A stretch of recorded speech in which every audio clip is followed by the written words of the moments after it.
I'm going to call this meeting to order. Welcome to meeting number 131 of the House of Commons Standing Committee on Access to Information, Privacy and Ethics. When the meeting adjourned last Tuesday, we were debating an amendment that had been moved by Mr. Caputo to the motion moved by Mr. Barrett as amended. So I'm just going to review for everybody where we're at.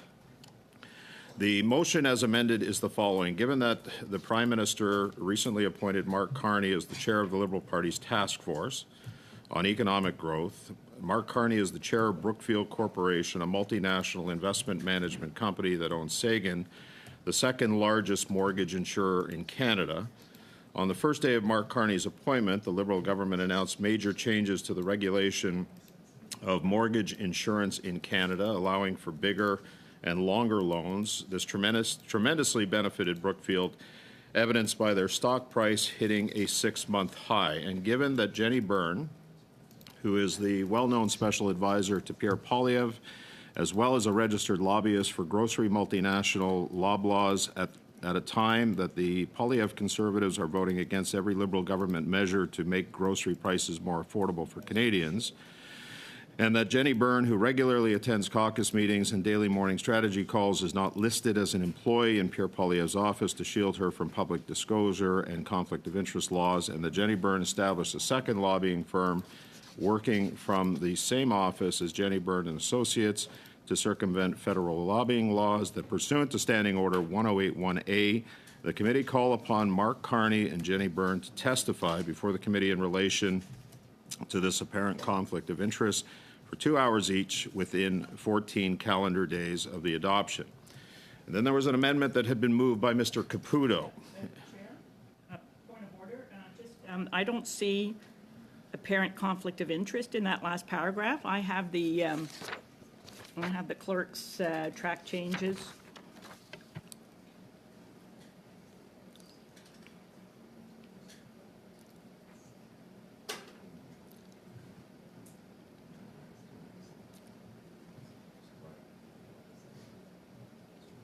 Okay, so just to clarify that, and I appreciate you bringing that up, Ms. Shannon. So this is actually what's on record as to what Mr. Barrett had said, and so what was sent out to the committee, if you recall, there was a bit of confusion there, was not actually what was said. This was actually said and is in the blues, and so that's what I'm reflecting in this sentence here. Can you give us that last sentence then That again? pursuant to Standing Order 1081A, the committee call upon Mark Carney and Jenny Byrne to testify before the committee in relation to this apparent conflict of interest for 2 hours each within 14 calendar days of the adoption of the motion. That's what the amendment that was moved. Okay? Oh, sorry. Yeah, the motion that was as amended. So to continue, then there was an amendment that was moved by Mr. Caputo that reads as the following: that the motion as amended be amended by deleting the words in A, and effectively what that does is gets rid of the entire preamble that was there. I'm not going to read through it again because I just read through it. And B, by replacing the words that pursuant to Standing Order 1081A, the committee call upon Mark Carney and Jenny Byrne to testify before the committee for 2 hours each within 14 calendar days of the adoption of this motion, with the words that pursuant to Standing Order 1081A, the committee call upon Mark Carney to appear for 2 hours, as well as Jenny Byrne and Guratan Singh to testify before the committee for 1 hour each within 14 calendar days of this adoption. So that's the motion as amended by Mr. Caputo that we're dealing with. Point of order, Mr. Chair. Go ahead. Point of order. So I'm sure there's probably some type of ability for the chair to pick up where we left off. The meeting wasn't suspended, it was adjourned, and normally for the 8.5 years or so I've been here, the committee would need to vote to bring that back. If the meeting was suspended, it would continue, so I would just seek some clarity on your part. I'm sure you probably have the ability to do it, but I know that there are... So, Mr. Fisher, I appreciate you bringing that up, and in anticipation that this question was coming, I did seek guidance from the clerk as it relates to the rules and procedures of committees, and again, I'm going to refer to O'Brien and Bosk, and as there's no order paper in committee, there's no precedence regarding motions. The idea that, so I'm going to read directly what it says, okay, for clarity of the committee. The idea that committees are masters of their proceedings and masters of their procedures is frequently evoked in committee debates or the House. The concept refers to the freedom committees normally have to organize their work as they see fit, and the option they have of defining on their own certain rules of procedure that facilitate their proceedings. So, in the event that there is a situation where there is an adjournment and the debate is still continues, it says in the rules and procedures, it says what happens at the next committee meeting. The committee is under no obligation to resume the debate on this motion. If the debate is not resumed on the motion and that a new motion is moved and also adjourned at subsequent meeting, it will be up to the committee to decide which motion will have precedence over the other at which debate should be resumed. If the debate should be resumed, how should it be done? When debate is adjourned, which it was, at the ordinary hour of adjournment of the meeting, some committees will agree on a date on which the debate should be resumed, while others will leave that decision to the chair, which has the administrative responsibility to decide on the agendas for the meetings, and that again is from O'Brien and Boss, page 1031. Unless there is no objection from a member, there is implied consent from the committee to proceed this way. Should an objection be raised, the chair will either maintain his or her decision or leave the decision to the committee. Often, the difference between the committee resuming debate at its next meeting or not is simply a matter of possibilities. If a notice has already been published for the next meeting, which it has, I'm not sure this is in relation to this, but I'll read it in its entirety. If a notice has already been published for the next meeting and witnesses are already confirmed to appear, or if something is already scheduled, such as a consideration of a report or a bill, the chair may decide to proceed with what is already organized and scheduled. If, like in today's situation, we are without any witnesses, anyways, the chair may decide to put resuming debate on the notice so that we get to the end of the motion and vote, which is precisely what I have done. When no decision has been taken by the committee on the resumption of the debate and the chair has not placed this item on the agenda, the member who wishes to resume debate must have a formal motion to that effect. The motion that the committee proceed to specific order of business, i.e. resuming and adjourning debate on the motion moved on whatever date, does not require notice and must be put to a vote immediately without debate or amendment. If the motion is carried, the committee immediately proceeds to the order referred to in the motion. Again, that's O'Brien and Boss. Note, since the motion is still in the hands of the committee, it need not be on the agenda or on the notice of meeting. To that end, Speaker Fraser ruled there is no procedural impediment to a committee's dealing with any matter within its mandate at any meeting of that committee, regardless of the stated purpose or purposes of a particular meeting. And that came from December 18, 1989, Mr. Fraser's decision, volume 2, page 593. This is the part that I think is germane to the question of Mr. Fraser.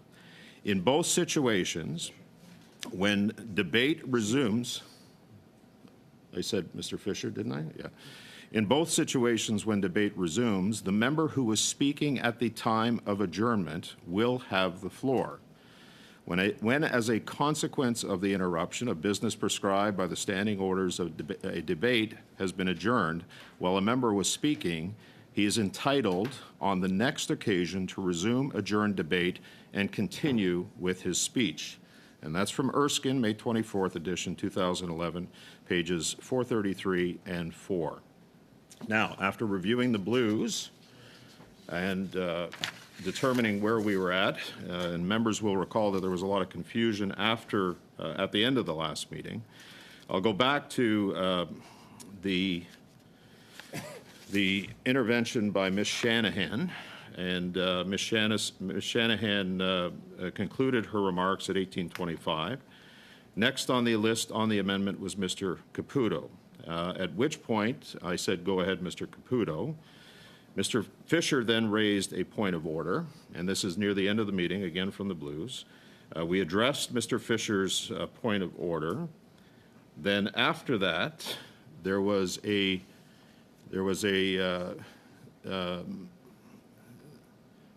we were dealing with the amendment, and Mr. Caputo, I said to Mr. Caputo, you have the floor, and I went back to Mr. Fisher and said, does that clarify that for you, Mr. Fisher? And there was further discussion. Within that discussion, again on a point of order, Mr. Simard rose on a point of order, to which I answered that. And then Mr. Barrett also had a point of order, and to clarify things. And it was at that point, after Mr. Barrett's point of order, that we adjourned the meeting. So given the situation where Mr. Caputo did in fact have the floor, and as I stated, when debate resumes, the member who was speaking at the time of the adjournment will have the floor. It is my decision that Mr. Caputo had the floor when we adjourned the meeting, and I will go to Mr. Caputo to start, and then Ms. Khalid and Ms. Shanahan afterwards. Point of order. And Mr. Housefather. Okay. On that I- point of order, Chair. Yes, And I go appreciate you've been very thorough going through it. I feel like that's, 7.5 minutes I'll never get back in my life, but, we relived.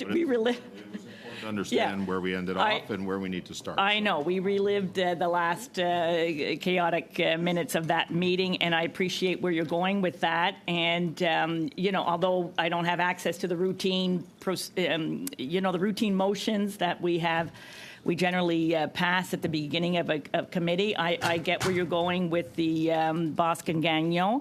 Maybe just as a point, just to canvass the room.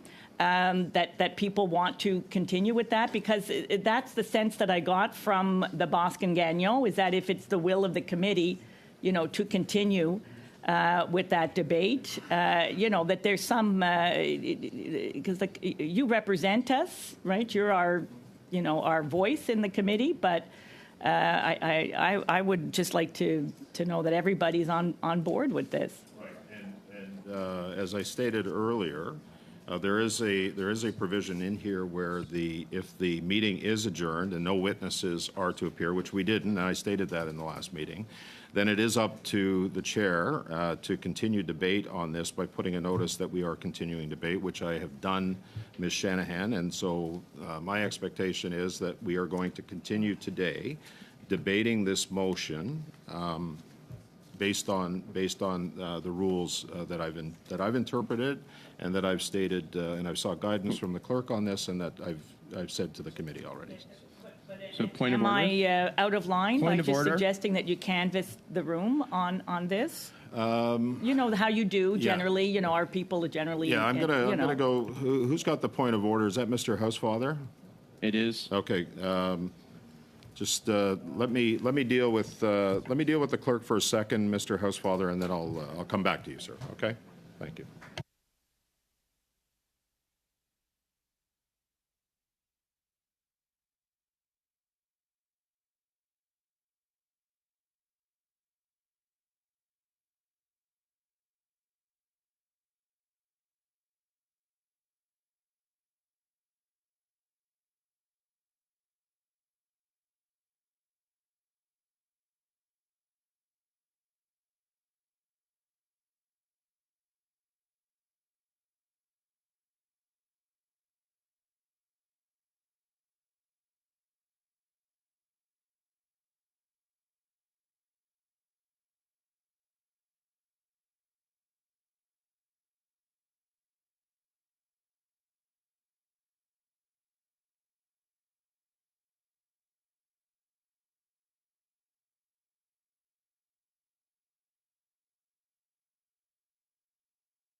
So I appreciate your patience on that, and I'm glad I did seek the clerk's guidance.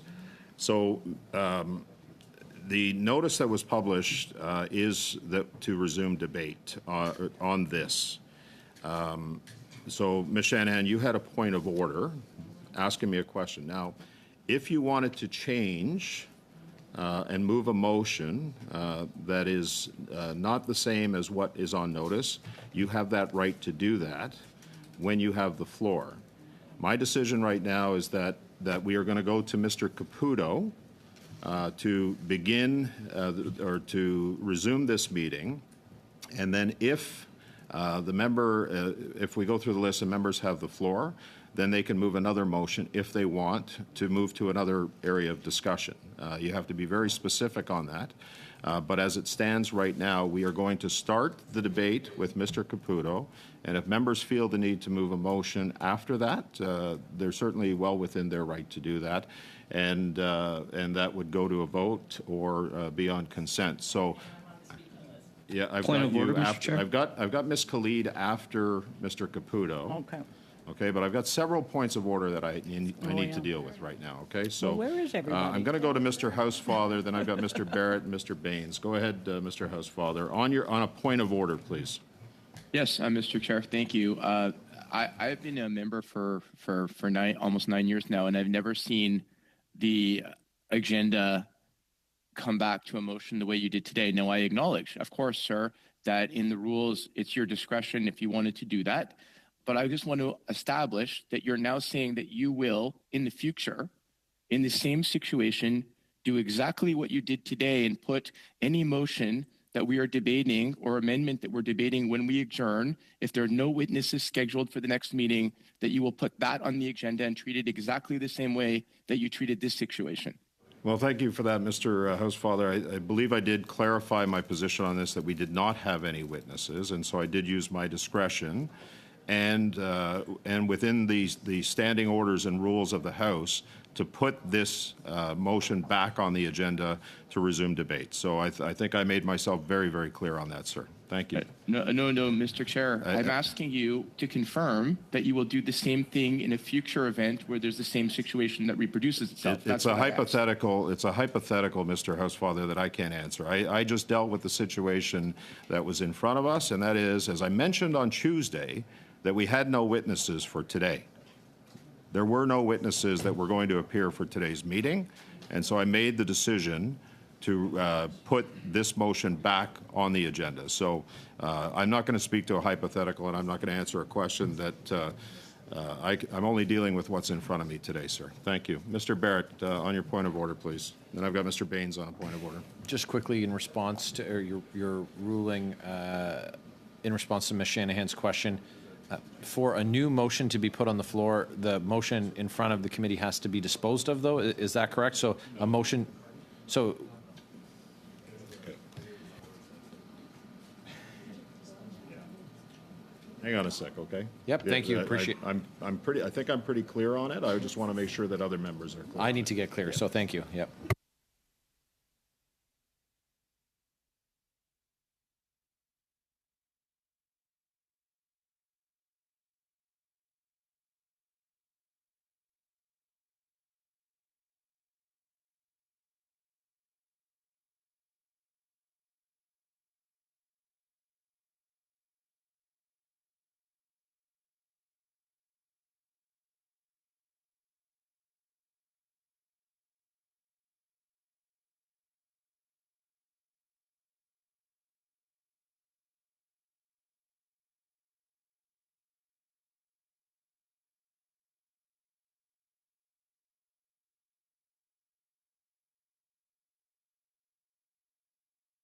Yeah, so let me try to clarify this right from the book, okay?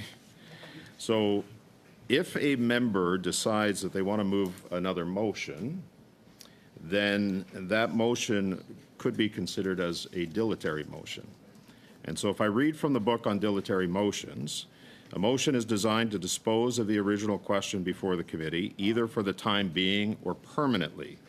Dilatory motions do not require notice, nor can they be amended or debated. They are therefore put to a vote immediately. If If a dilatory motion is accompanied by a condition, it becomes a substantive motion. It is then subject to the rules on the admissibility of such motions. It also becomes debatable and amendable. The main dilatory motions admissible in committee include that the committee do now adjourn. If the motion is carried, the committee adjourns immediately to the call of the chair. We've done that before. If the motion is defeated, the committee meeting resumes. That the debate be now adjourned. A member who moves that the debate be now adjourned wishes to temporarily suspend debate underway on a motion or study. If the motion is carried, debate on the motion or study ceases, and the committee moves on to other business. That the committee proceed to another order of business. The motion results in the matter then under consideration by the committee being replaced by the order of business proposed in the motion. If the motion is carried, the committee immediately proceeds to the order referred to in the motion. And the motion for the previous question, that this question now be put, is known as the previous question, and committee motions for the previous question are inadmissible. So that are the type of motions that can be moved by a member when they have the floor. Right now, as it stands, my decision is we are continuing with the meeting that was on notice, including resuming debate on the motion as amended, and Mr. Caputo has the floor. Does that clarify it for you, Mr. Barrett? Okay. So I had Mr. Baines on a point of order. Yeah, Mr. Chair, in response to you stating that we didn't have a witness, my understanding is we did have a witness. I just wanted some clarification from Madam Clerk if the witness was approached at all. Madam Clerk is shaking her head no, as I am, Mr. Baines, that we did not. I have a response. We have an email response from her stating that she received a witness that was submitted. Hang on. I am.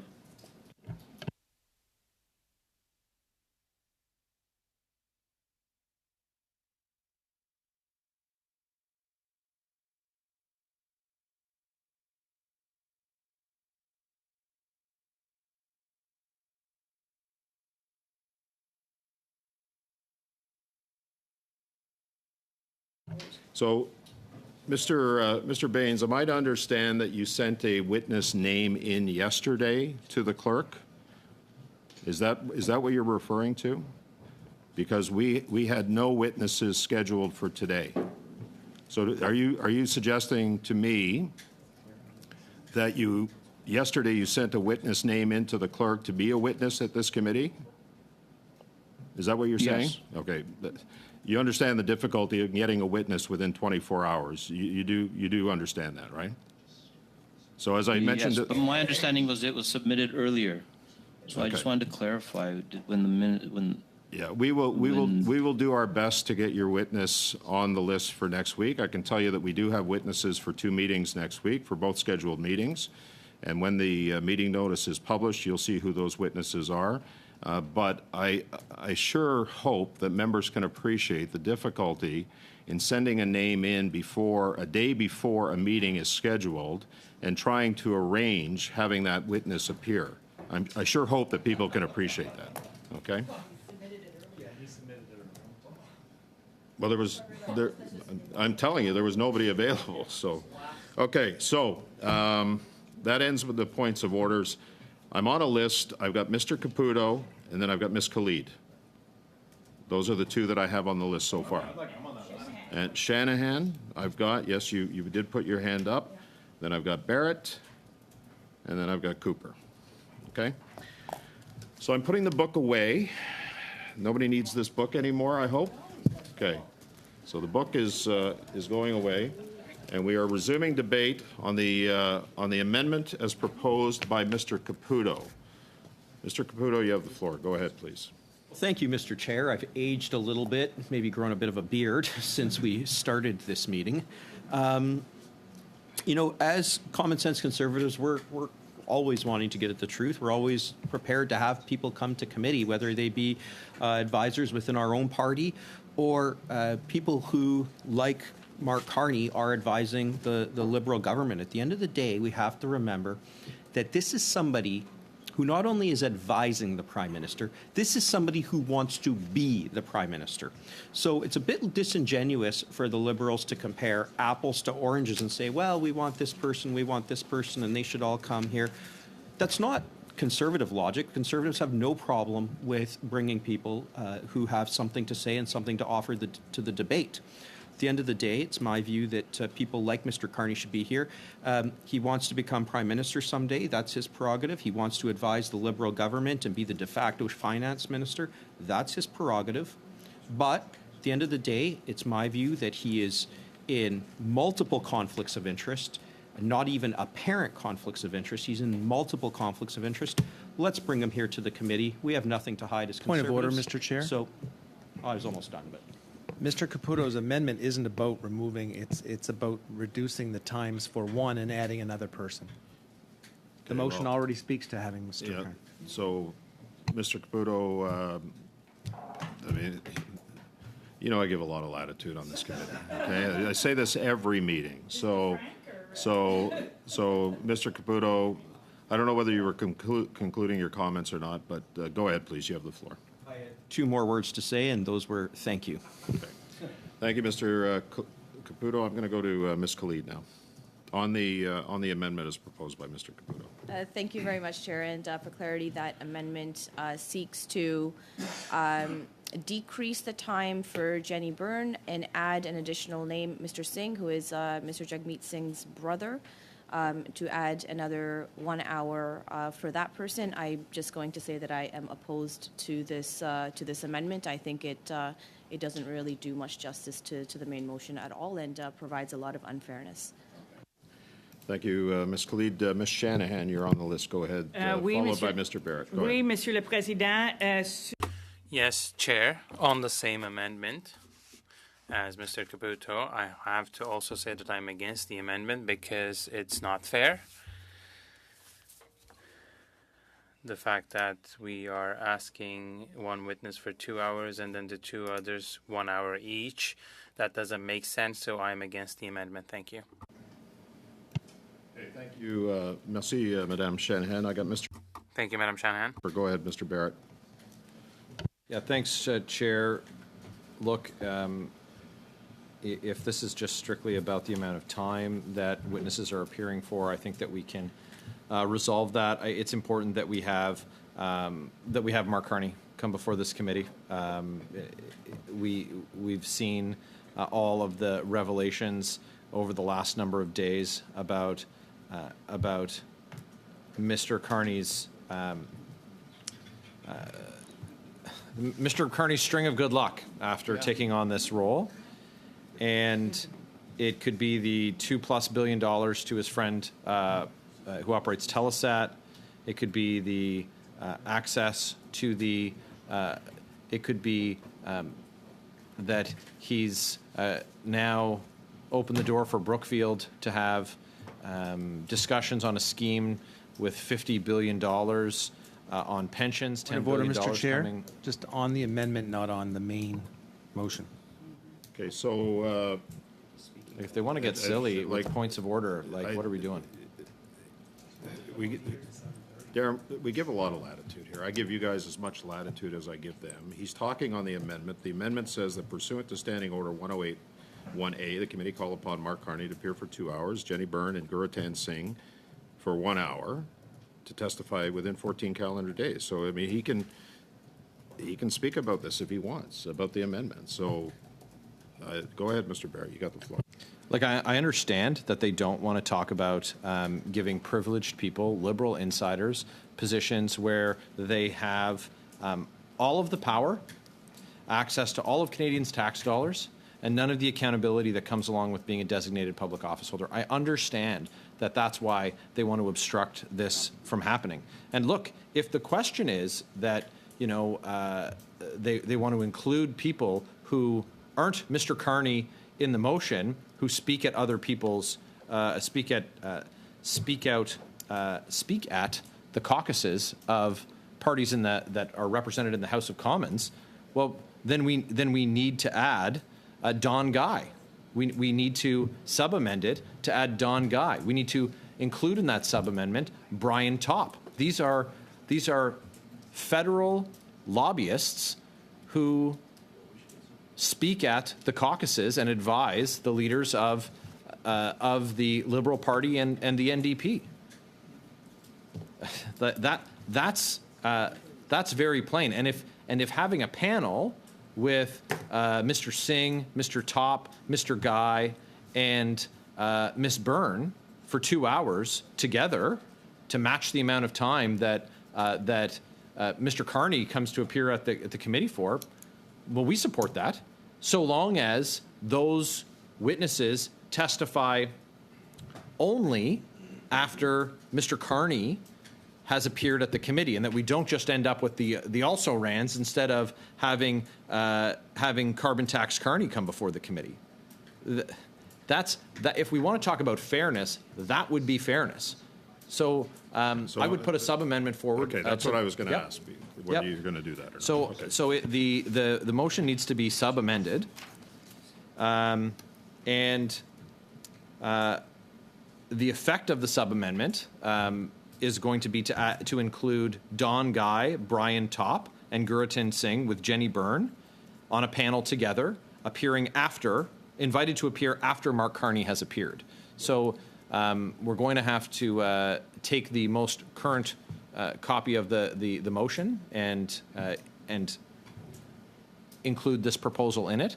But since we're having a conversation about fairness, we've got Top and Guy, who are federal they run a lobbying shop. If we want Ms. Byrne, who's not a federal lobbyist, to come to the committee just because she's a conservative, we'll invite. We're fine to invite Ms. Byrne. So I need you to repeat that again for the clerk, Mr. Barrett, what your sub-amendment is proposing, please. Yeah, the sub-amendment proposes to have Ms. Byrne, Ms. Jenny Byrne, Mr. Don Guy, Mr. Brian Top, and Mr. Guritin Singh to appear on a panel together and to be invited after Mr. Carney has appeared at the committee. And look, if the only way that that's going to be palatable to other members of the committee is that their appearance matches in length Mr. Carney's appearance, then 2 hours is fine. Before you comment any further, I want to make sure that I have the language properly distributed. So I'm going to suspend for a couple. Yeah, I'm going to suspend for a couple minutes because Do you have to add it to the end of the meeting?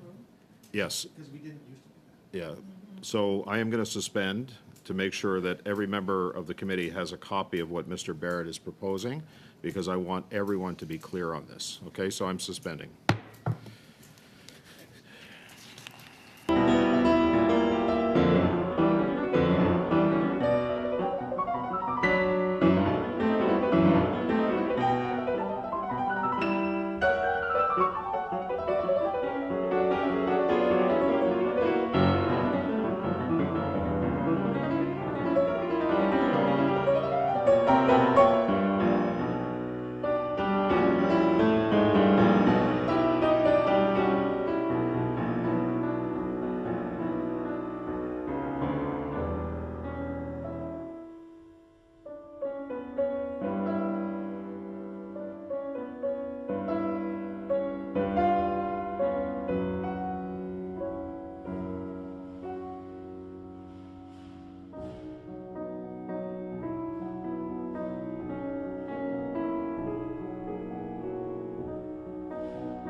Since the, I see your hand, Monsieur Villemure, j'ai écrit ton. Mr. Villemure, I put your list and a name in the list. Who? I don't see anybody. Mr. Baines. It's Okay, Mr. go- Baines. Go ahead on your point of order, Mr. Bean. There. Okay. Sorry, my camera was off. There. Yeah, I just wanted to quickly go back to something you strongly indicated that we should understand if we're submitting names for witnesses at least, and we only received a response from the Madam Clerk yesterday, but the witness that I had submitted, Sorry, Mr. was Baines. A submitted- response to what? I need to be clear on that. the witness that I had recommended. But you just said that you got a response from the clerk. What response from the clerk? Yesterday, that she acknowledged that she received the Yeah. witness yesterday, but it was submitted on September 24th at 5:17 p.m. It's 216 hours ago. Okay, I'm. And in fact, Let me. I mean, it's not going to make. recommended- It's not going to make a I difference. just wanted to clarify. It's because not going to just make a for the difference to record- today. We are where we For the are. record, I wanted to clarify, Mr. Yeah, and I Chair, appreciate that, and I'll go back to the that clerk you after. strongly indicated to me that 24 hours is not acceptable. I understand that. Yeah. I appreciate that. But I just wanted to ensure that you knew, and Madam Clerk knows, that 216 hours ago. So what I'll do is submitted. I'll go back to the clerk. We'll have a discussion after the meeting is over, and I'll get an answer for you, Mr. Baines. Thank you. And in fact, the member was listed number 1 on the list. Okay, Just thank want you. to point that out for the record. Appreciate that. Thank you. Okay, so every member has the sub-amendment to the amendment, and I have a list. I've got Mr. Barrett, Mr. Cooper, suivi par Monsieur Villemure, troisième, puis Monsieur Berthold And then Mr. Berthold is also on the list. on the sub-amendment to the amendment, please. Yeah, Chair, it's a question about fairness. It was said, and this sub-amendment deals with the main issue, the primary issue, and that's to have Carbon Tax Carney come before the committee. But it also addresses the desire of Liberal members. They wanted to have Jenny Byrne come to committee. I suppose that's their purview. Ms. Byrne has a business under her name, and they do zero federal lobbying, none, zero. And Ms. Byrne is also not a federal lobbyist, but they want her to come to committee. Okay, we agree to invite Ms. Byrne to come to committee and talk about how she doesn't have any involvement in federal lobbying. But if we're doing that, and it's a question about fairness that was raised by the Liberal members, well, then we need to have Don Guy come to committee. Absolutely. Now, I want to tell you why.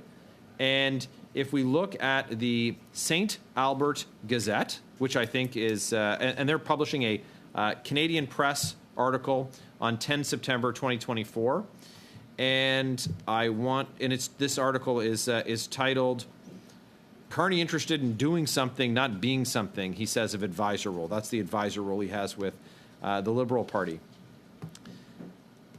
The Liberals called in, the Canadian Press story says, the Liberals called in veteran strategist Don Guy to give his insights into how to mount a comeback and go up against Poilievre as they prepare for an election year. And Don Guy is a founding partner of a company called GT & Co., which, unlike Ms. Byrne's business, they have a significant federal lobbying practice. Notable clients, Loblaws. Perhaps that's how they got that fridge money from the Liberals. Loblaws, of course, owns Shoppers Drug Mart, the Canada Bread Company, which, as we know, had to plead guilty, or did plead guilty, to price fixing during a food price inflation and cost of living crisis. CN Rail, we know that the concerns there that caused a fracture in the confidence and supply agreement, the coalition with the NDP. The government seemed to have got a real nudge to get to binding arbitration, and one might wonder if that came from Mr. Guy, who is a federal lobbyist for CN Rail, and but also Airbnb, which the Liberals and the NDP have both accused of making the housing crisis worse. These are the clients of the individual, Mr. Guy, who is a federal lobbyist who was speaking at the taxpayer-funded Liberal caucus retreat. So let's get real here. Let's talk about fairness. Let's have Mr. Guy come before committee, and he can sit next to Miss Byrne, because that's who the Liberals want to have come to committee. Now, Mr. Guy employs the former director of caucus services and operations for the Liberal Research Bureau, a 5-year tenure Ms. DeWolf had, as well as other connected, well-connected Liberals. As Mr. Guy, also as the owner of Polera, he employs Dan Arnold. Dan Arnold, also a fixture at taxpayer-funded Liberal caucus retreats. This is Don Guy, the federal lobbyist, who sits in the room with the Prime Minister, his cabinet, his caucus, these Liberal members behind closed doors advising them and representing his clients simultaneously, his clients being Airbnb, who the Liberals have said made the housing crisis work, CN Rail, the Canada Bread Company, who pled guilty of price fixing, and Loblaws. I think that if we're getting fair, let's get fair. Let's get fair, and let's have him come before the committee. Now, along with Mr. Guy, we should include Brian Topp. He is the co-founding partner of GT & Co. And let's talk about, again, all of those examples that I gave about federal lobbying that's done by that company. Companies who have pled guilty of price fixing. Companies the Liberals have accused of exacerbating the housing crisis in our country. Companies that they've accused of gouging consumers. So, but who is Mr. Topp? Now, Mr. Topp is a noted New Democrat, former chief of staff to Rachel Notley, and he's got these connections. He is the employer of that same former Liberal Research Bureau director, responsible for caucus services and operations. So Topp and Guy should be sitting in seats 15 and 16, and we can save seat 17 for Miss Byrne, and then in seat 18, we should have Gurtan Singh come, because we know that the NDP leader has said that he has him on his arm for media scrums and for advice, and that he's a lobbyist for Metro. Right. Metro, which barely gets a mention from the NDP leader when he's talking about grocery giants. It's funny. It's funny. I wonder why we don't hear much mention of Metro. It's weird. It's highly suspicious indeed. Some might say. And so we want to see Topp and Guy and Singh and Miss Byrne. The difference, of course, with Miss Byrne is that she's the only one who's not a federal lobbyist. But they want to have her, and they want it to be fair. So let's be fair, and let's have them come here, and they can all appear on a panel together. But there's a couple important points in this motion, and that's that these individuals don't come before the committee. The invitation's not are not to be furnished to them until we've had Mr. Carney appear. Because Mr. Carney's ducked committees before, and that's not acceptable that we don't have him come first.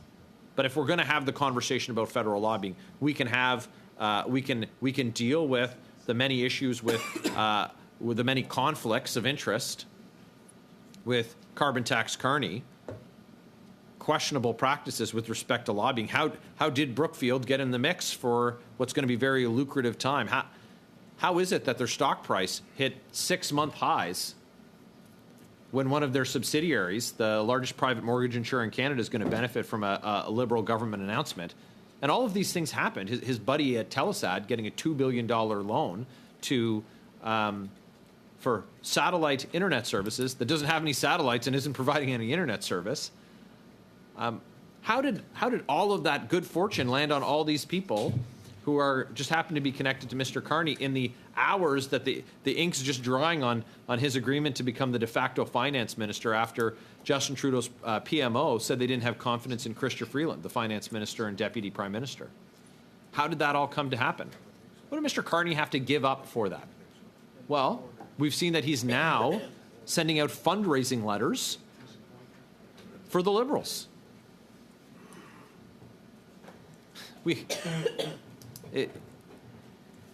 So we hope to have support. We hope to have support from other members. We wanted to talk about fairness. This is fair. We're saying that the Conservative that's been suggested, that she ought to appear alongside the federal Liberal lobbyists who've been in the halls of power, who've been in the rooms behind closed doors when decisions are getting made, when strategy is being charted for the government and for their coalition partner. That's incredibly important.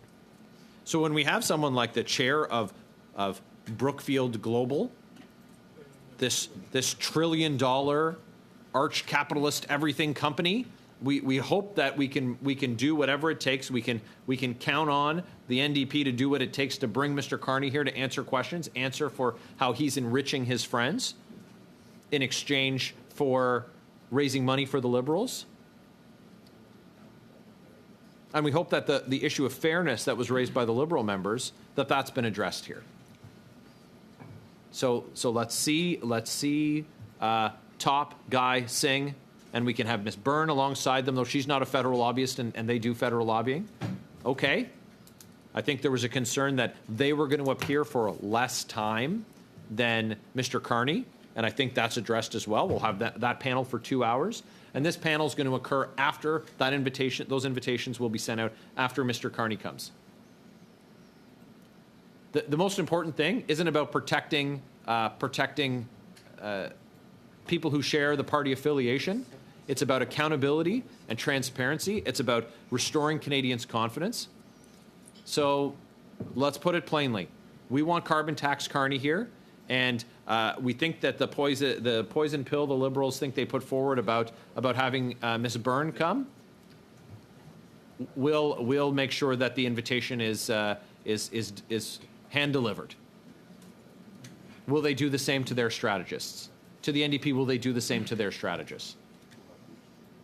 Let's see. Let's see who's interested in fairness and accountability for Canadians, and who's actually looking to circle the wagons and protect their insiders who've had that privileged access behind closed doors while lobbying for their federal clients.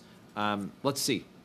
The opportunities here for everyone. They just need to reach out and take it. Okay, thank you, Mr. Barrett. Mr. Cooper, suivi par Monsieur Villemure et Monsieur Berthold. Mr. Cooper, go ahead, please. Well, thank you very much, Mr. Chair. Picking up on where Mr. Barrett left off with respect to the sub-amendment, it is important that we hear from Don Guy and Brian Topp for the reasons mentioned by Mr. Barrett. But I think it's important to reflect on how we got here in the first place, why the need to bring forward this sub-amendment came about. And it came about because every single day there seems to be more corruption, more conflict, and more scandal with arguably the most rotten and corrupt government in modern Canadian history, if not Canadian history. We have a prime minister who, unlike any prime minister in Canadian history, has been found guilty not once, but twice of breaking Canada's ethics laws.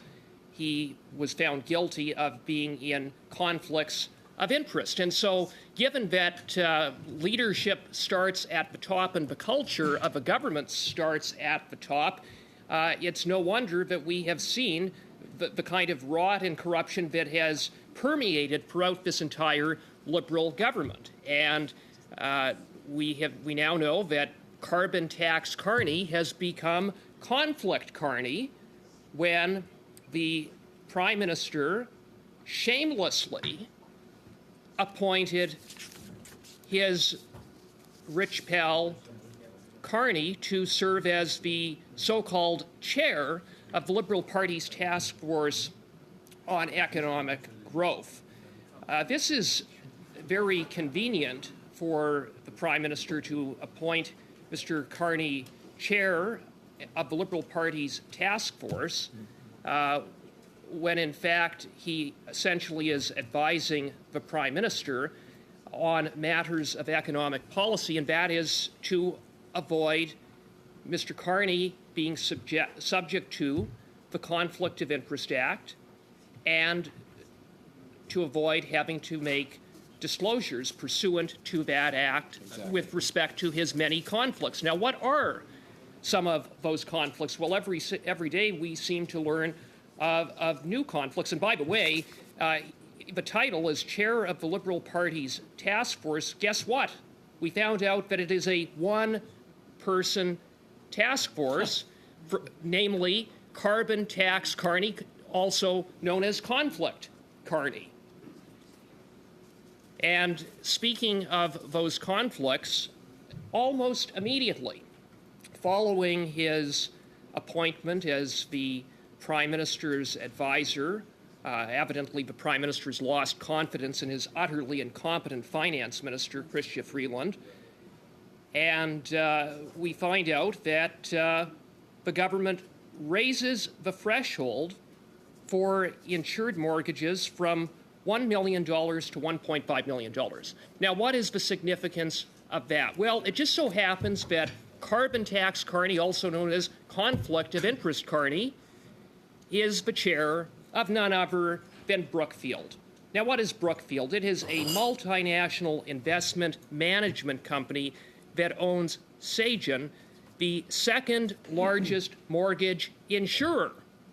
So think about that. You have an advisor to the Prime Minister on economic policy, who then, upon his appointment, the government just out of coincidence raises the threshold for insured mortgages, and that advisor just happens to be the chair of Brookfield, the owner of the second largest mortgage insurer. And of course, it resulted in Brookfield benefiting richly from that decision. In fact, their stock hit a 6-month high. How convenient. How convenient. But that's just scratching the surface of the conflicts, because shortly after that, Carbon Tax Carney, at Conflict of Interest Carney's close friend, who serves as CEO of Telesat, received $2.14 billion in taxpayer loans. That's interesting. And then we find out that Carbon Tax Carney, also known as Conflict of Interest Carney, is negotiating with the very government that he's supposedly advising. Well, according to the Prime Minister, he's not advising the government. He's not advising the Prime Minister. He's somehow just advising the Liberal Party. But everyone knows he's advising the government. He's advising the Prime Minister. He is the de facto finance minister. And then we find out that he's negotiating with the very same government to do what? To shake down taxpayers asking for $10 billion in funds for Brookfield. Conflict after conflict after conflict. And what is as bad is how arrogant this Prime Minister and carbon tax conflict of interest Carney have been to try to masquerade as an advisor to the Liberal Party, hoping that or thinking that Canadians would be fooled by that. But of course, Canadians aren't fooled by that. No chance. It is very plain for the eye to see. It is brazen, blatant corruption and conflict. Conflict and corruption out in the open. After 9 years of this rotten, corrupt Prime Minister, they don't even try to hide the conflicts and the corruption. In plain sight. They can't. It's in plain sight. And so on that basis, we moved a motion to hear from carbon tax Carney, conflict of interest Carney, before this committee. It's an appropriate committee. It's the Ethics Committee. It is a committee that deals with matters of conflicts of interest to provide oversight to see that the Conflict of Interest Act is being enforced and to hold to account those who have breached the act or have engaged in otherwise unethical activities who are public office holders or ministers or other officials in this government. And I tell you, this committee is very, very busy because of all the work that this government has given it. And I would like to hear, and I think it's important for this committee to scrutinize Mr. Carney, to ask him about how it is that the threshold for insured mortgages was raised almost immediately after he was appointed advisor to the Prime Minister, advisor to the Liberal Party, not when he is the chair of Brookfield, to answer for the fact that his close friend just happened to get $2 billion from the same government, again, just after he was appointed as economic advisor, and to explain how it is that he is, on the one hand, advising the Prime Minister and then negotiating, asking for $10 billion in funds for taxpayers for none other than Brookfield. It is about as rotten as it gets, shameless, out in the open, totally shameless. So, what do the Liberals do? When we bring forward a motion, it's what they always do. Mm-hmm. They scramble, they huddle, they wait for their talking points from the Prime Minister's office, and then they come in and they do everything that they can to shield the Prime Minister and his friends, including Mr. Carney, from accountability and from scrutiny. So they bring forward an amendment that they thought was rather clever to try to divert attention. They said, let's bring in Jenny Byrne. Well, why Jenny Byrne? She's not a federal lobbyist. Nope. Her firm doesn't do any federal lobbying. Right. But they want to hear from Ms. Byrne. Well, I don't have a problem. I don't think Mr. Barrett, Mr. Caputo, we don't have a problem. I don't think Ms. Byrne has a problem. I'm sure not. I think the Liberals will run out of questions very quickly. But maybe not. But we'll hear from her if that's what they want to do. But if Ms. Byrne is going to be called to appear, then it is appropriate that we hear from Gurtan Singh, given the fact that he is the brother of the NDP leader, an advisor to the NDP leader, a former MPP, and a lobbyist for none other than Metro. I mean, the NDP and the Liberals like to talk about Loblaws. Well, that's fine, but we can also hear from a lobbyist for Metro who just happens to be an advisor and brother to the leader of the NDP. And then there's Don Guy. Don Guy, who just weeks ago was meeting behind closed doors at the Liberals' Nanaimo caucus retreat, standing, or certainly in the same room with the captain of the Titanic himself, the Prime Minister. And he was, as the Canadian press reported, called in to give insights on how to mount a comeback. And boy, do they have a lot of work to do, so I can't imagine what the advice would be other than to maybe tell the Prime Minister to take a hike. But in any event, Don Guy is someone who happens to be an advisor to the Liberals, to the Prime Minister. He was there behind closed doors. He happens to be also the founding partner of GT, which, unlike Ms. Byrne's firm, does extensive federal lobbying, and doesn't just do extensive federal lobbying on anything, but is a lobbyist for Loblaws and Canada Bread Company, which, as Mr. Barrett noted, has pled guilty to price fixing. Price fixing. That's Don Guy. That's the Liberal Party advisor, Don Guy, who employs Julie DeWolf, the former director of caucus services and operations at the Liberal Research Bureau, and the same Don Guy, who is the owner and chief strategist of Polera, who employs Dan Arnold, the Liberals' pollster. And I think that's another interesting connection.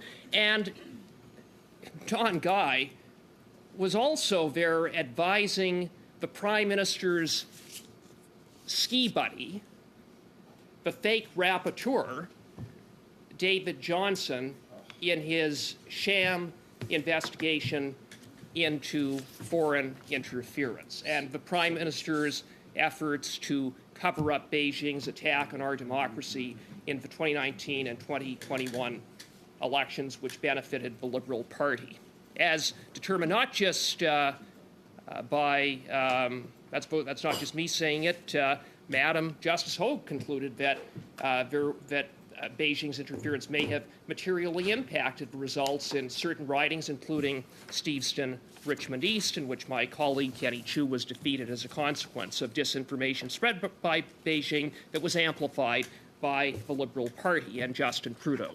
So, in short, Mr. Chair, this is a very reasonable amendment.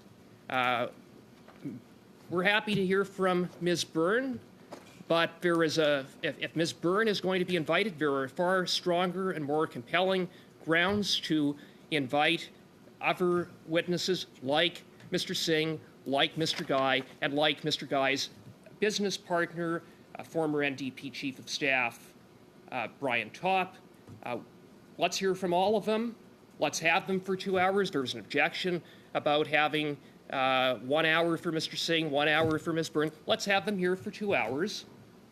But really the most important person we need to hear from is Mr. Carney. He needs to come to committee and he needs to answer for all of his conflicts and to answer questions about exactly what his role is within this government and why he is seeking to shield himself from scrutiny and shield himself from having to disclose his many conflicts. So I may have more to say, but I will leave it at that for now, Mr. Chair. Thank you, Mr. Cooper. La prochaine intervention est pour... Up next, we're going to Mr. Villemure. Mr. Villemure, you have the floor. Thank you, Chair. I will skip my round. I had Monsieur Berthold, qui est prochaine. I had Mr. Berthold after on the list, but he doesn't seem to be in the room. Caputo, and then Cooper's got his hand up again. Okay. I'm going to go to Mr. Caputo. You have the floor. Thank you, Mr. Chair. It's always a pleasure to to speak both in the House of Commons and at committee. Before I came to Parliament, I didn't actually realize how important these committee meetings can be. So it is appreciated. And I want to pick up on what Mr. Cooper had to say. So much of this is intertwined. Relationships with liberals who have relationships with other liberals. And there's one common denominator. Do you know what that is? People getting rich off the government. It's true. Oh, it's true. It's true. Mr. Chair, when we think about this, you've got somebody that is already insanely wealthy. I'm not sure if anybody here knows Mark Carney's net worth. I certainly don't, but I can guarantee it's probably a lot higher than mine, probably higher than every single person in this room combined. And here he is advising a prime minister, a Liberal Party, a party entitled to its entitlements, and really defining the hubris that goes along with that. People who, they just don't have enough. People are lining up at food banks in my riding. They're having trouble paying their bills. And yet we have Liberals getting richer and richer. I know it's not in the motion, so I won't speak on it long.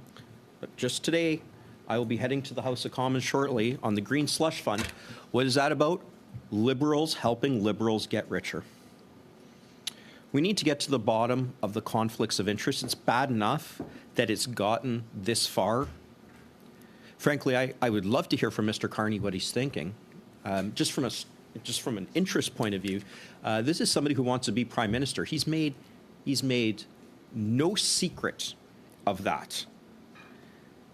And yet, here he is advising the government where he not only has a material interest, typically the appearance of an interest is enough. I think most people would know, especially, as lawyers, we have it drilled into us, but I think every parliamentarian is taught or should be taught that where there is an appearance of a conflict, then you've got a de facto conflict. And by that, I mean you proceed as though there's a conflict, even if there isn't one, but there could be one.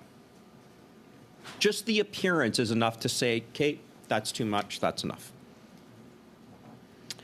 Just the appearance. And yet, as Mr. Barrett and Mr. Cooper so eloquently laid out, you've got not only the appearance, but what appears to be fairly tangible evidence of a conflict in that somebody is advising the government at the same time as negotiating contracts that would personally benefit him.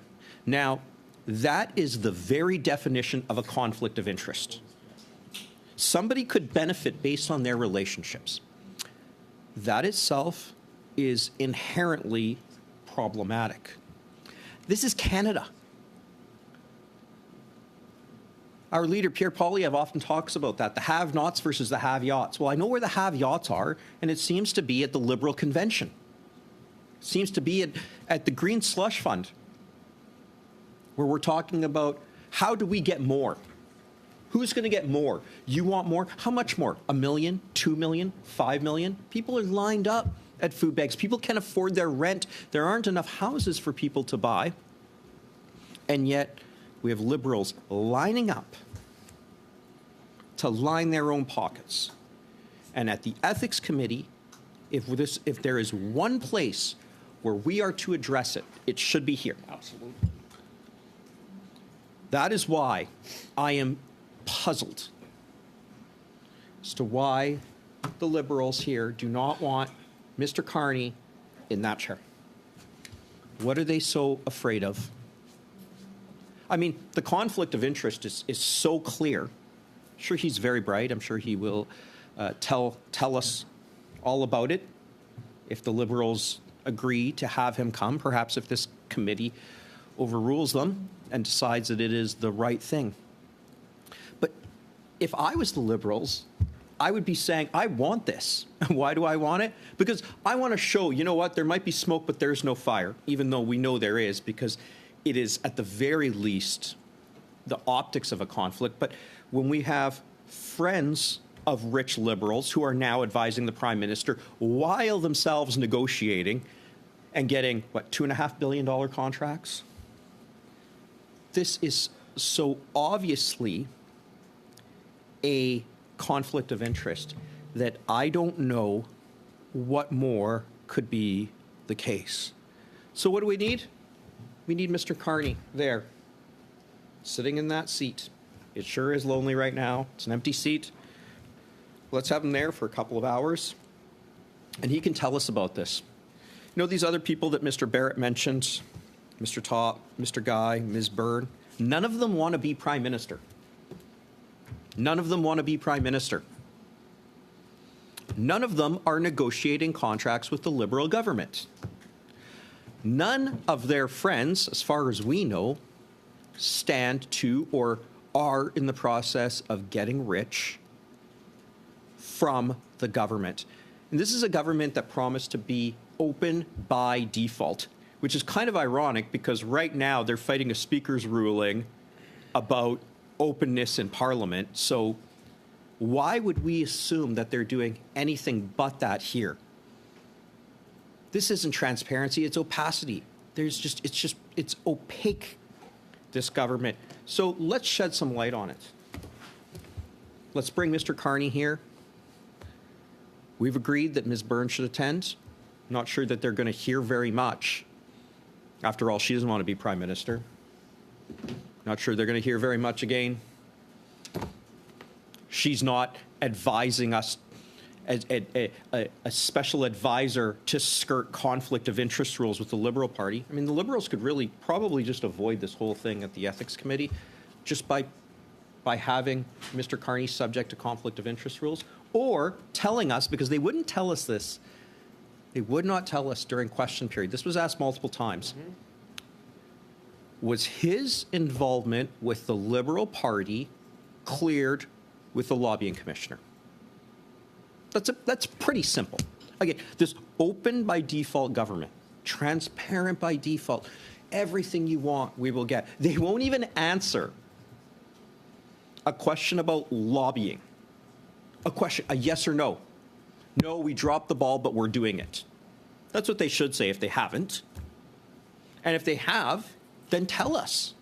I'm sure if they had, they would say, yes, it was clear by the lobbying commissioner. Sometimes you don't like the answer, so they don't ask the question.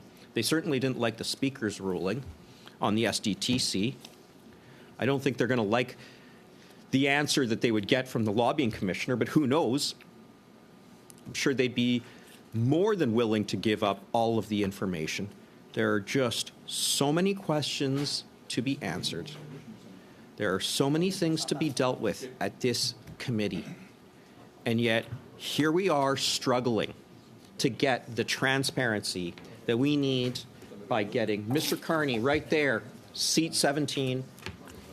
I would welcome him, shake his hand, pour him a glass of water, and then myself and my Conservative colleagues would be happy to ask a number of tough questions on behalf of Canadians, not for political gain, but because people have the right to know.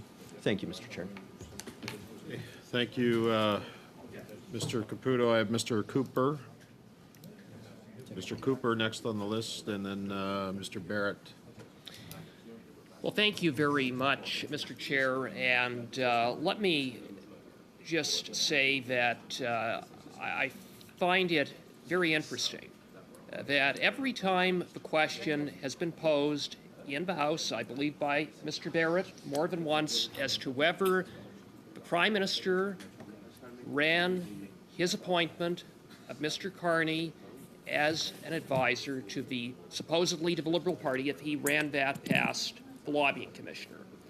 The refusal of the Prime Minister and ministers in his government to answer such a straightforward question provides the answer to that question, and that is that he didn't run Mr. Carney by the lobbying commissioner, presumably because he would not have liked the answer from the lobbying commissioner.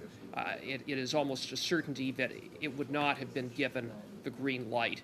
It wouldn't have been given the green light because what the Prime Minister and Mark Carney, carbon tax Carney, conflict of interest Carney, have done is set up an arrangement that at the end of the day is the antithesis of open and accountable government, which is what the Prime Minister touted himself as championing upon being elected as Prime Minister. It is the antithesis of, I think, the standard that Canadians would expect, that someone who is advising the Prime Minister, not just anyone. We're talking about the former governor of the Bank of Canada. We're talking about the former governor of the Bank of England.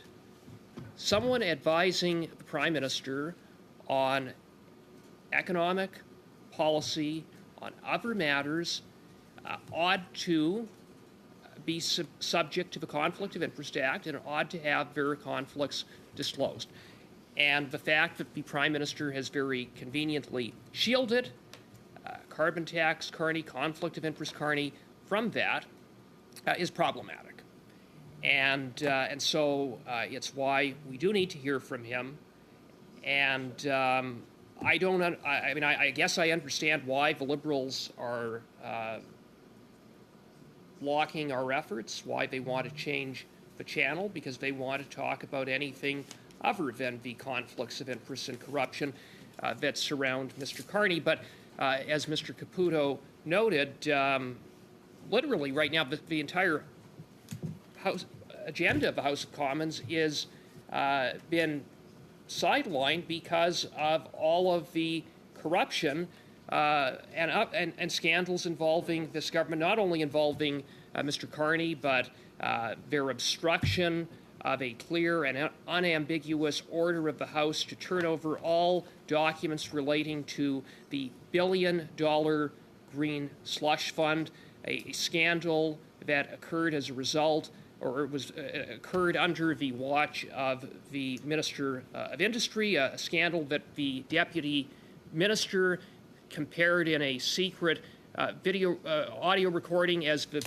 largest scandal since the sponsorship scandal, and now another scandal, another finding of a prima facie question of privilege involving the shady business partner of the minister from Edmonton, the Minister of Employment, Randy Boissonnault, and his business partner coming to committee and telling the committee that the Randy in the text messages implicated in a $500,000 shakedown was some other Randy, but very conveniently, when he was ordered by this committee to identify that Randy, he refused to do so because everyone knows the Randy in the text messages, the Randy involved in the $500,000 shakedown, the Randy involved.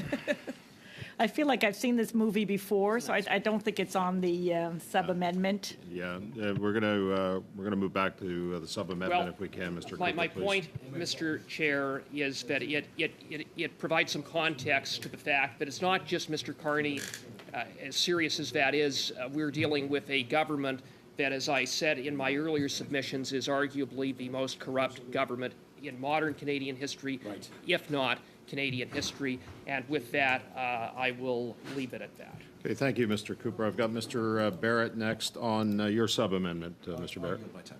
Yield your time, okay. I don't have anybody else on the list, so we're going to go to the vote on the. Yeah, okay. We're,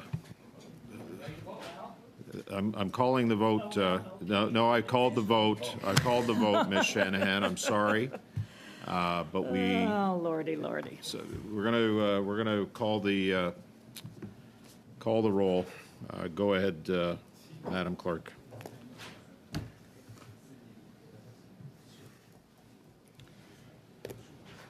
So the vote is on the sub-amendment moved by Mr. Barrett to the amendment moved by Mr. Caputo. Mr. Baines. No. Chair, point of order?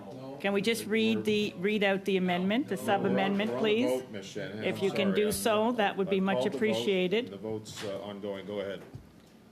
Mr. Housefather, No. Mr. Fisher, No. Ms. Khalid, No. Ms. Shanahan, No. Mr. Barrett, Yes. Mr. Caputo, We. Mr. Cooper, Yes. Monsieur Villemur, Oui. Mr. Green, Abstain. yeas 4, nays 5. Okay. 4 or 5? Okay, so the sub-amendment, the sub-amendment fails. We're now on the amendment by Mr. Caputo. Back to the amendment. Anybody on the amendment? Monsieur Berthold? Okay. Sur l'amendement de Monsieur Caputo. On Mr. Caputo's amendment. Thank you very much, Mr. Chair. Mr. Chair, if I'm here today, it's mainly because I find it important that we shed light on the relationship that exists between Mark Carney and the Liberal Party of Canada, and especially the relationship between Mark Carney, the Prime Minister, and many ministers of this Liberal government. We are currently in a situation where the House of Commons is completely paralyzed, and that is because we are dealing with two privilege questions of privilege, and that is because the government is refusing to abide by the House's orders.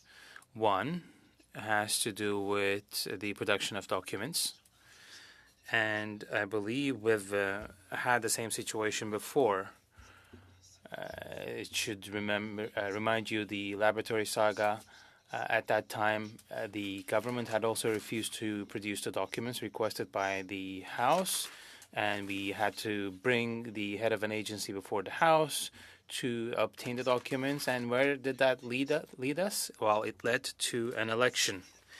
It led to elections. The Liberal government was so afraid of us shedding light on the situation and the documents that we could have obtained, they chose to go to elections and impose upon Canadians millions and millions of dollars of expenditure rather than answering such a simple request of the House of producing document and abiding by an instruction of the House. So this is eerily similar to that period, Mr. Chair. We are currently trying to shed light into the green slush fund of the Liberal Party.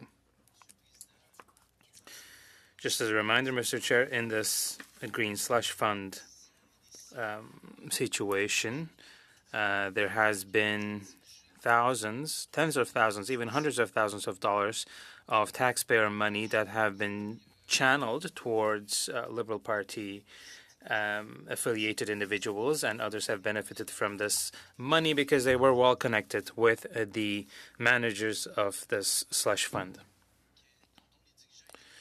And the executives had been appointed by the Prime Minister and his Liberal government. We are talking about 186 conflicts of interest and talking about $330 million that were funneled towards people who knew the right people, and those right people had been appointed by the Liberals. So $330 million in conflicts of interest, about $50 million or so sent to companies that did not really fulfill the basic criteria of the Green Fund. So we're talking about almost $400 million in total, and that's 8 times times the size of the previous scandal. So when we are to talk about ethics and conflicts of interest, we are trying to do that prudently, but of course we have to hold this Liberal government to account, this corrupt Liberal government. We have to hold them responsible and accountable for their actions, and that is why we are here. Mr. Mark Carney, which is not a very well-known name, which is not a household name in Quebec, despite his deep involvement in international finance and the very significant positions he has occupied over the years. But when we're talking about the average person on the street, when I tell them Mark Carney, when I give them the name, honestly, there isn't a lot of reaction. And that is very dangerous, Mr. Chair, because when you're not interested in someone, and that person happens to be in a very important position within his company, he is the president, and he is in charge of billions of dollars, not millions, but billions. So people who are investing, they have investments in almost anything. So he is at the helms of a company that is multifaceted and that has tentacles reaching in every which way. So this person has been appointed by the Prime Minister. He's now the head of the working group on the economic growth of the country. So this is someone who, again, is in charge of billions of dollars. Maybe he's been successful in business, I don't know. But all I know is that this person has interests, private interests, and billions of dollars at that. So the Prime Minister said it himself, and allow me to quote from what the PM said talking about Mark Carney. As the head of the working group on economic growth, his unique ideas and perspectives, Mark's unique ideas and perspectives, so on a first-name basis, will play an important role in building our plan for continuing to grow our economy and strengthening the middle class while creating new jobs and keeping Canada up to pace with an evolving world. So we know that the Liberal government has hired 100,000 civil servants since 2015, if not more. So in this group of 100,000, there was no one who had the necessary qualifications to advise the PM to continue building the economic growth plan. So it seems not very likely, Mr. Chair. So among the senior officials in this government, there was no one who could have played this role. Well, Mr. Trudeau, the Prime Minister, chose to go to a third party outside the government structure, a close friend of his, Mark Carney. So he gave him the task of deciding what to do with the Canadians' taxpayers' money, because after 9 years, I have no more ideas. I'm empty. I have no capacity to push forward, keep going. So, and above everything else, I want someone who's not within, again, the government sphere. Well, because why go with someone who's completely free to do whatever they want when you can pick someone who would be subject to the constraints of the government system or the civil service system? So Mark Carney, this person who will advise the PM and all of the Liberal government, it looks like, on the country's future, will not have to answer to anyone, will not be accountable, will not be subject to conflict of interest rules, will not be subject to lobbying rules. So what does that mean, Mr. Chair? Well, he can continue doing his own business. And in the meantime, if he advises the PM that could maybe put one of his companies in an advantageous position, well, why not? That could be lucrative, Mr. Chair. There are rules that have been put in place after the previous Trudeau government of the other Trudeau had been here to avoid conflicts of interest so that people wouldn't take advantage of their positions and their particular specific relationships with elected officials, ministers, and others.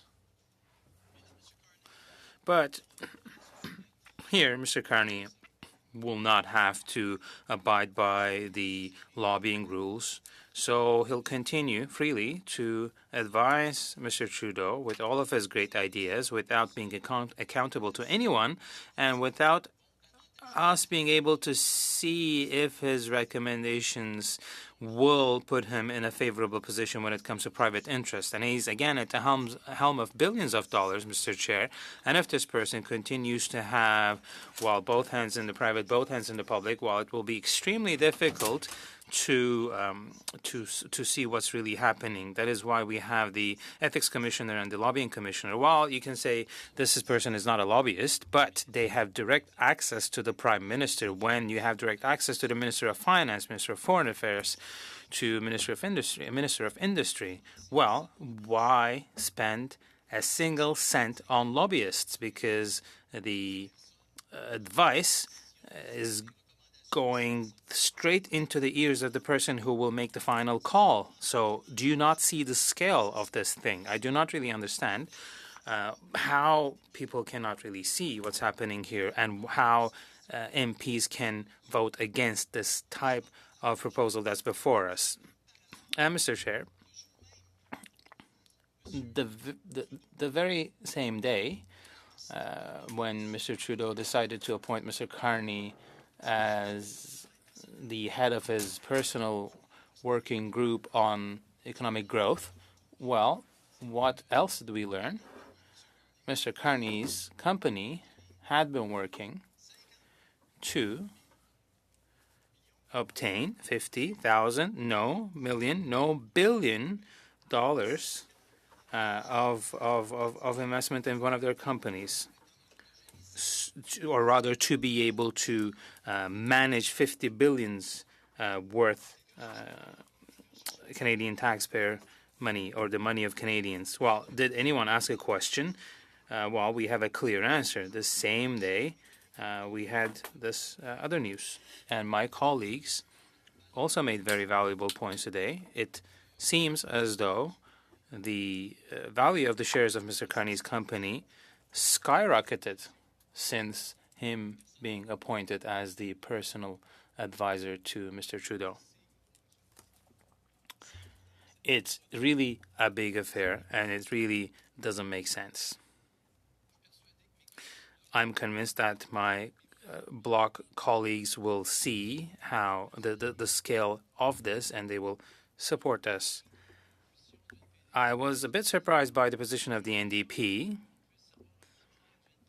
I would have liked to have seen a clear vote by the NDP. We need to be focusing on Mr. Carney, who is the first in line to replace the Prime Minister. First in line.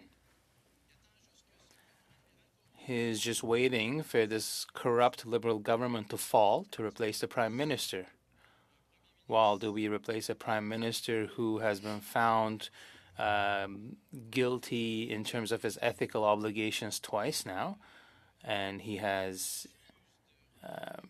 refused to respond to the orders and the instructions of the House?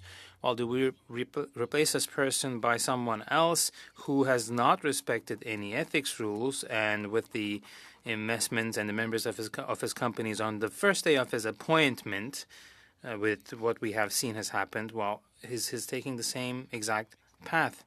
Can someone explain to me why we are not hearing more about this in the media? Why are we not really putting all our efforts into looking into this? So, Mr. Chair, it's so big, it's maybe even too big. So I'd like to invite everyone to take a step back and to really understand what's happening at the moment with Mark Carney. And I'm not going to dive into Mr. Carney's political opinions on many topics, such as the carbon tax, for instance. I will not go into great detail, but I will still give you a summary. Well, Mr. Chair, there are interests at stake here for Mr. Carney in relation to the government's carbon tax policy continuing and getting even more robust. Mr. Chair, well, he has both hands in it. He is not accountable to anyone. It is really unbelievable. That is why my colleague, Mr. Barrett, today sent a letter to the lobbying commissioner. We have so many questions, and we don't have to wait calmly to go through all the steps and all the procedures in succession. If we have so many questions, we can address these questions to multiple places at the same time. So we are asking the commissioner to see if there has been violation of the Lobbying Act and the Conflict of Interest Act. And we have questions about to what extent Mr. Carney's company, Brookfield, and all its affiliates are potentially aware of all of their violations of the Conflict of Interest Act. And the lobbying commissioner, well, we are asking him these questions, and they will have to ask these questions to the concerned parties. So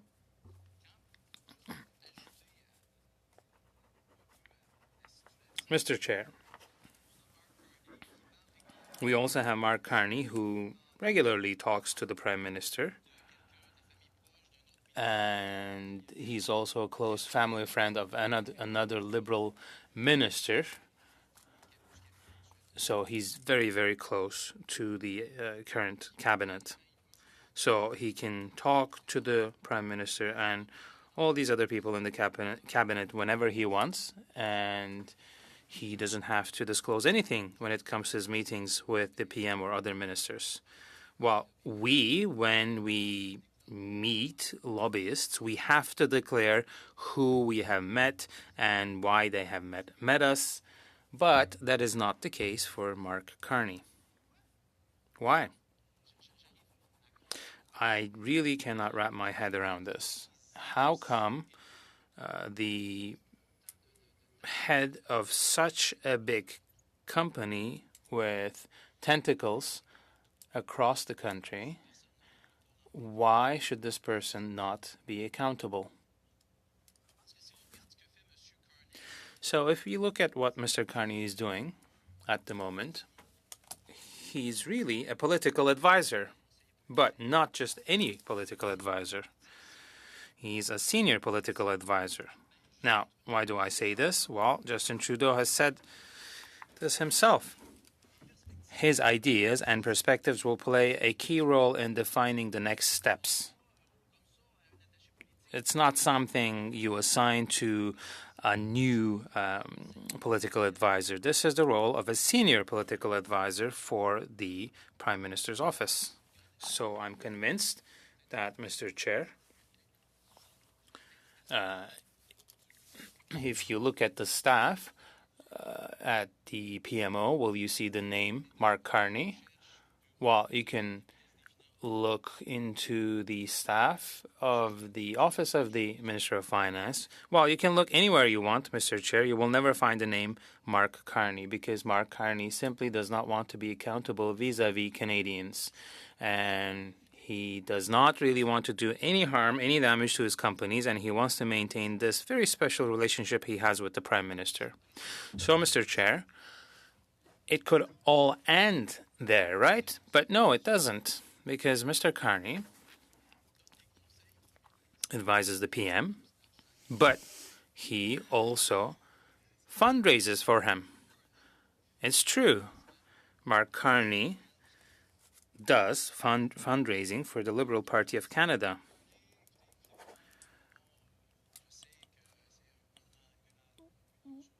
Well, he doesn't really say that it's a corrupt Liberal government when he speaks at these events. He sent letters to people close to the Liberal Party I would believe. And in this letter, he says this work is not possible with a strong team and the support of Canadians like you. And Justin Trudeau and his team hopes that you will contribute to their objective of raising $350,000 before the deadline. Well, this is political work. So, head of companies, private advisor to the Prime Minister also does political work. So, I think even just to fully understand what's happening, what's going on, we would have our work cut out for us. When we are talking about liberals and ethics, yes, we are skeptical. And I refer to many scandals at the outset. And maybe this committee, Mr. Chair, has the opportunity of shedding light into a scandal before it's too late and before it has become too costly for Canadians. Well, how? How can we do that? Well, hopefully the lobbying commissioner will be amenable to the letter sent by my colleague, Mr. Barrett. But we also have our role, which we have to fulfill. We have to ask these questions to Mr. Carney. The Ethics Committee has a very important role. I think since the early days of this Liberal government, the Ethics Committee has been quite busy. And until the end of the parliamentary season, I think, Mr. Chair, this will continue to be the case because we will need to shed light on all Liberal scandals. But it's the committee's role to have Mr. Carney here, and we have to really make sure that happens. The NDP also should try to shed light on what's going on with Mr. Trudeau and Mr. Carney, volunteer, financier, head of companies, and senior consultant to Justin Trudeau. Mr. Chair, I wanted to really make this point today because, as I was saying, Mr. Carney, if we're not careful, well, he will go through all of this unscathed without any scrutiny, without having to be accountable to anyone, to the lobbying commissioner, to the parliament. So this committee has the unique opportunity of holding Mr. Carney accountable. And for that, I call on all of the parties, even the Liberals. Well, do you not really want to know your next leader a little bit better? Well, you would get 2 hours with him here at committee. You can ask him all the questions you want, and you'll be able to see if you'll continue with as business as usual, as Mr. Trudeau likes to say, or do something else. That will be your opportunity. You will have your round of questions and ask questions to Mr. Carney. That will be a good opportunity for you to get to know your next leader. So for the NDP, for the Bloc, the same. You will get the chance to ask this person questions. And God knows we have to stop him and stop this apparent conflict of interest before it becomes too costly for Canadians. Thank you, Mr. Chair. Merci. Thank you, Mr. Berthold.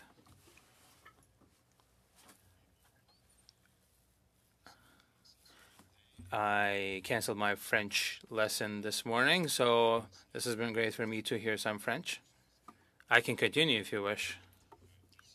Thank you. Floor.